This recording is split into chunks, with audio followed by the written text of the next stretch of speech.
instant ramen every time I need to edit a video in the rush. For that matter, I'll probably be eating instant ramen while editing this video as well. If you suffer from that craving too, please let me know in the comments. So I thought, why don't we make a small series about this? Like, what is exactly the problem? Which solutions can we find? How can we get through this together? Sounds good? Okay, deal. I'm not addicted. This is not an addiction.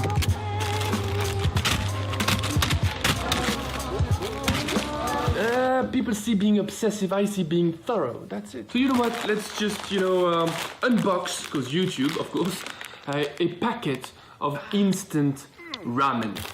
So it usually contains a packet of seasoning powder, some flavoring oil, it's optional, and then of course a solid block of dried, pre-cooked noodles. And that's basically it. I mean, this right here is my addiction.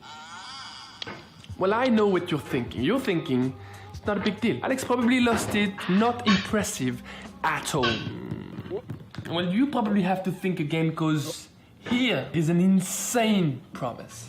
Instant ramen will save up on two of the most precious resources of our modern lives. Time, takes only 3 minutes to boil one, and money. The cheapest one I got was about 30 cents. I mean, what can you get for 30 cents? You can get nothing. You can get a few candies, the one that tastes not so good. So yeah, you start to understand the root of the problem, but it's not over yet. Let's give it a taste.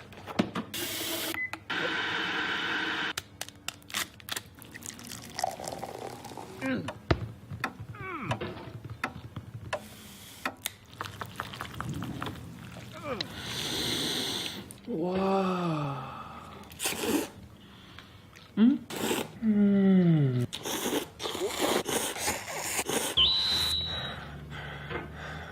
I can't deny the fact that it's so satisfying. I feel nourished. To be honest, I feel a little bit high too. There's a voice deep inside which is starting to try and convince me that my instant ramen addiction is not that bad after all. It's probably nothing. Ah, not that fast, Alex, not that fast. You come with me.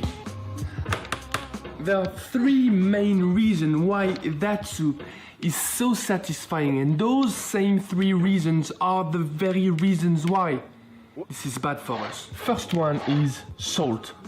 Oh. Salt isn't bad for us. In fact, it's quite needed in a regular diet. The thing is that, dietary guideline usually recommends to stay below 3.8 grams of salt per person per day, which means that with only one package, we are already way over it with 5.5 grams. Only one pack. Usually I take two. Second one is monosodium glutamate. It's a bit like salt, in fact. It's all about being reasonable. And although I could not find any numbers on this package right here, I'm pretty sure regarding what they did with the salt that they are not reasonable. And I'm also sure that they used artificial MSG. And the third one is fat. Ooh. I kept the best, or most likely the worst for the end, as usually one package like this contains more than 25 grams of fat. Half of which usually is saturated fat, like the worst kind ever. I'm smiling because I'm mad. Don't get me wrong though, I know that fat is the best flavor carrier.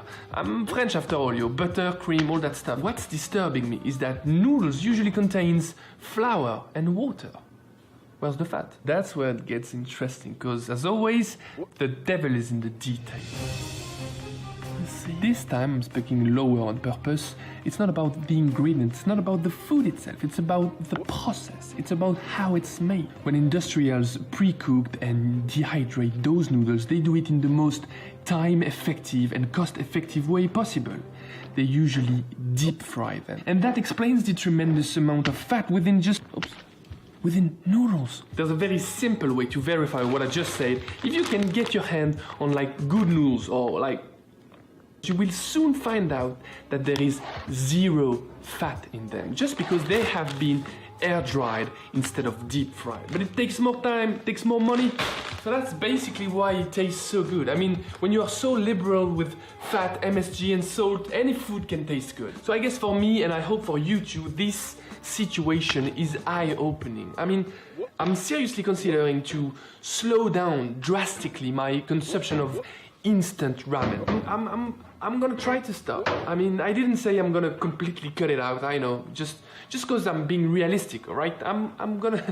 I'm a human. Yeah, I kind of feel like I just did open the box of Pandora, but yeah, don't worry. We have faced our demons and now we can move forward and try to recreate a safer version of that instant ramen while, you know, getting rid of the bad stuff, of course, but keeping the good stuff like tasty, cheap, quick. Next episode is gonna be all about homemade pre-cooked and dried ramen noodles. There's a bit of science, there are some challenges, of course, but it's gonna be good fun. A big thank you goes to all my patrons out there.